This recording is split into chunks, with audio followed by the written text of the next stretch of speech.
My earliest memories are of music. Big D 103 FM, while the barber cut my 4-year-old hair. I used to listen to the top 9 at 9 through the walls while my sister did her homework, way past my bedtime. I wrote my first song on guitar about my first love, the day she moved away. I wrote a song about God and then turned it into a drinking song once we started playing bars. Music was always my best friend, so I started a band called the Alternate Roots. And 5 years ago, we took it on the road. Me and Eric.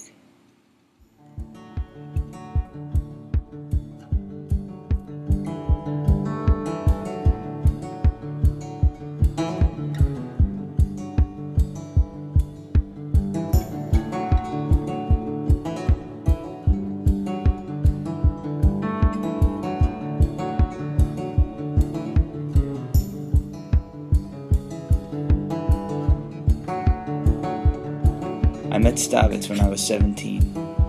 My cousin and I were playing prep schools and art galleries, and he was the only guy with a drum set and a license to drive within 20 miles.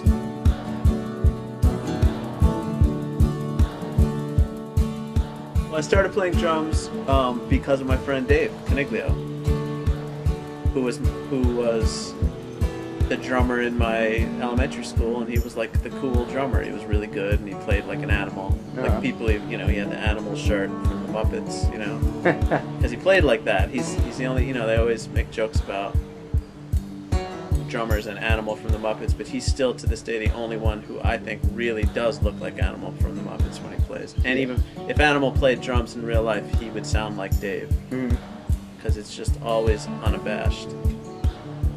And we used to do drum lessons where my mom would give me $20 and we would play drums for hours together, for 4 or 5 hours straight before his parents got home from work. Chip was the most talented guy we had ever met, and he dropped everything and moved to New York City just to join our band.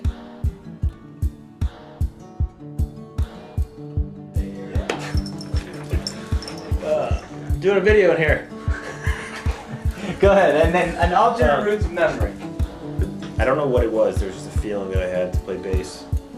I'm not exactly the type of person that likes to be the center of attention, and I think even at the age of 14, I for some reason knew that. And I talked to my dad about playing bass, and he was like, "Why do you want to play bass? No, the bass players never get any attention." And my response was, Paul McCartney sure got a lot of attention. Yeah. So he's like, sure enough, play bass. So it was never a conscious decision to make it, my entire life. But when I got into high school, I played everything all the time. To understand a guy like Chip, you gotta realize that when he performs, he plays bass and keys at the same time. In 4 years, he's performed on bass and keys, mandolin, guitar, drums, and he taught himself how to play the banjo one night before an acoustic show. All of this while singing, and he knows more about studio equipment than anybody we know. That's what he means by everything all the time. I wasn't thinking about going to college for music, and then, after doing that senior year where I was just doing band all the time, decided it was good to go for it. And so I went to Berkeley and met the band. So that's how that happened. Yeah.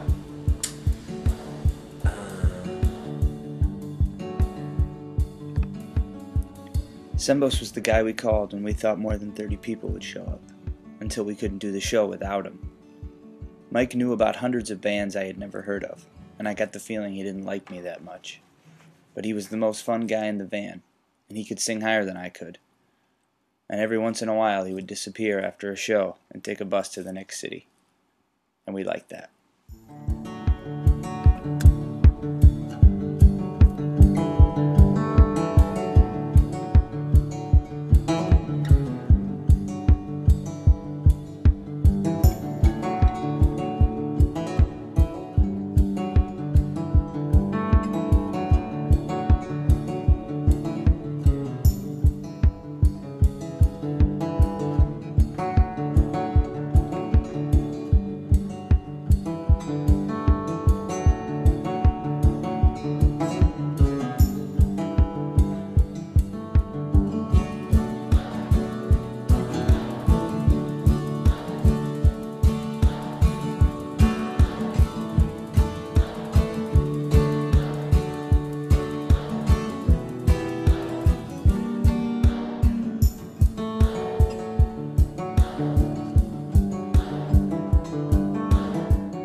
The first time I saw Eric Donnelly play guitar was at a place called the Green Room in Bridgeport, Connecticut.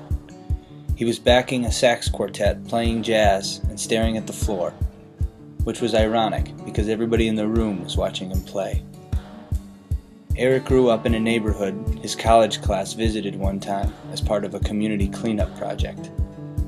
He didn't have a lot growing up, but he had enough.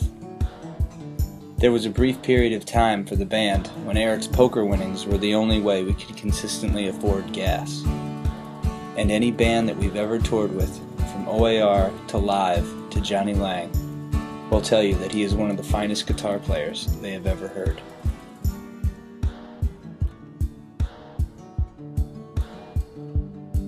I remember one of those life-changing moments was I was in high school and I met Mike Zembos in high school, and he was in a band. But I remember going down there and hearing what a full amplified guitar and bass and drums sounded like together, and it was shocking. I just remember being just shocked by the sound of a full band, and I think that's definitely what got me addicted to it. I think I really looked forward, and then I started playing with those guys, and it was my first time playing electric guitar in a band, and playing loud music, and it was exciting.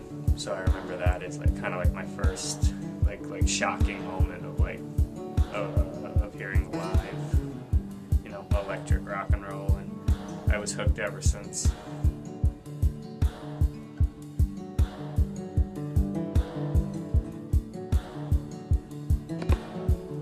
Virgil Thompson once wrote, "I've never known a musician who regretted being one."